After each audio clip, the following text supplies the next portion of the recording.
بسم الله الرحمن الرحيم والصلاة والسلام على نبيه الكريم. باشمهندس باسم هشام معاكم، وإن شاء الله النهاردة هنتكلم مع بعض على اللوكيشن والفانكشن. الفكرة ببساطة يا باشمهندسين إن إحنا كطريقة لتنظيم البروجكت بتاعنا وكطريقة لتنظيم الكومبوننت بتاعتنا، في بعض الأوقات يا باشمهندسين بيكون لازم على حضرتك إن أنت تعمل اللوكيشن والفانكشن عشان تقدر تنظم الكومبوننت اللي موجودة في البروجكت بتاع حضرتك. بنقدر نوصل لللوكيشن والفانكشن دي عن طريق البروجكت تاب. بنلاقي تو ايكونز خاصين باللوكيشن والفانكشن. لو حضرتك دخلت على الفانكشن فباي ديفولت كده بيكون عندك فانكشن واحده، وباي ديفولت في اللوكيشن بيكون عندك لوكيشن واحد. بتقدر تعمل اورجنايز للكومبوننت بتاعتك عن طريق الفانكشن. يعني مثلا لو عندك مجموعه من السنسورز فانت ممكن تسمي فانكشن معينه سنسور عشان بعد كده تحط فيها كل الكومبوننت الخاصه بالسنسور. بعد كده يا باشمهندسين بتقدر تستخدم الكلام ده ان انت تعمل مثلا ريبورت متجمع فيه كل السنسورز او كل الفانكشن المعينه اللي حضرتك عاملها. يعني فكره الفانكشن ببساطه واللوكيشن هي طريقه الاورجنايز الكومبوننت بتاعتك، وكطريقه كمان بتساعدك في الريبورتس لو انت عايز تعمل ريبورت معين.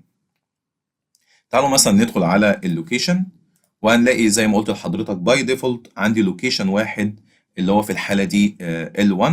بتقدر تضيف دلوقتي اكتر من لوكيشن موجود عندك. تعالوا نضيف كده اكتر من لوكيشن جنب ال L1 ده. لو انا مثلا عايز اضيف لوكيشن جوه ال L1 ده فبندوس على ال L1 وبعد كده بنقول له نيو لوكيشن لو انت عايز تضيف نيو سب لوكيشن جوه ال L1. ولو انت عايز تضيف اكتر من لوكيشن مع بعض فبتدوس create several location مره واحده وتقول له والله ده انا عايز اضيف two locations جوه ال L1. ولو عايزين نضيف لوكيشن في البروجكت كله فبتضطر ان انت تدوس على التوب ليفل بروجكت وتقول له والله انا عايز اعمل نيو لوكيشن وتسميه مثلا description معين، وليكن مثلا ان احنا نسميه موتور روم. ندوس اوكي، وبعد كده هنبص نلاقي ال L2 موتور روم بقت موجودة معانا. تعالى نعمل change النيم كده عن طريق ان احنا بنقف على L1 ونقول له properties، ومن هنا ممكن نسمي الديسكريبشن بتاعتنا electrical enclosure.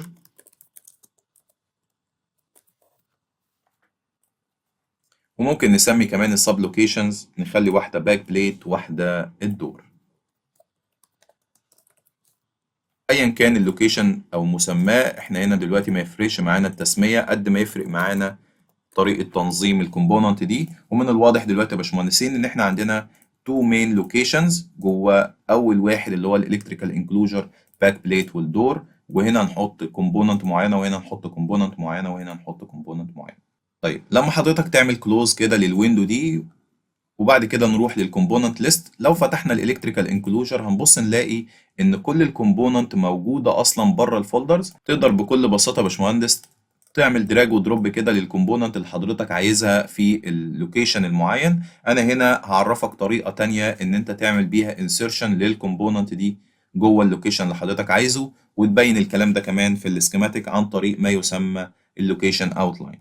لو حضرتك رحت على اللوكيشن لو حضرتك رحت على السكيماتيك تاب بنبص نلاقي ان احنا عندنا فانكشن اوتلاين ولوكيشن اوتلاين. لما حضرتك بتدوس على اللوكيشن اوتلاين تقدر ترسم ريكتانجل كده عشان توصف حاليا الكومبوننت دي موجوده في انهي لوكيشن. يعني انا مثلا لو عملت زوم كده على الاس اللي هي البوش بوتنز اللي موجوده دي، ممكن دلوقتي اعمل لوكيشن اوتلاين عن طريق ان انا برسم مستطيل بالشكل اللي حضرتك شايفه ده كده.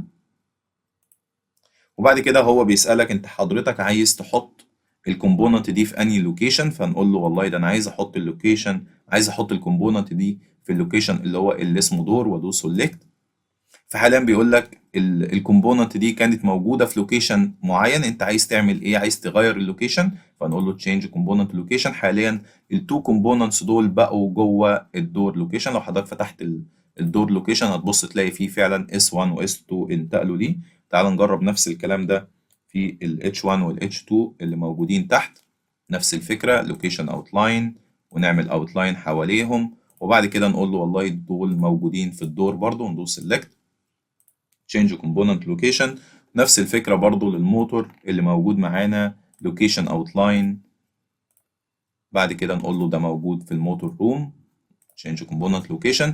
تعال نبص دلوقتي على الكومبوننت اللي موجودة معانا، نبص نلاقي ان حاليا الموتور روم بقى موجود فيها الام 1، والدور بقى موجود فيه الاربعة كومبوننت اللي احنا لسه ناقلينهم دلوقتي باللوكيشن اوتلاين.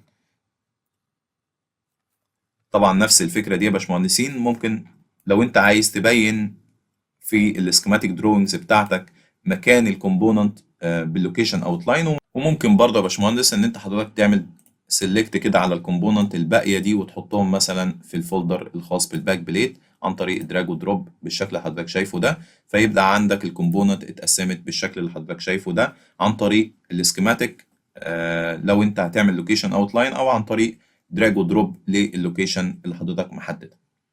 وبكده نكون خلصنا اللوكيشن والفانكشنز. اشوفكم المره الجايه ان شاء الله على خير. السلام عليكم.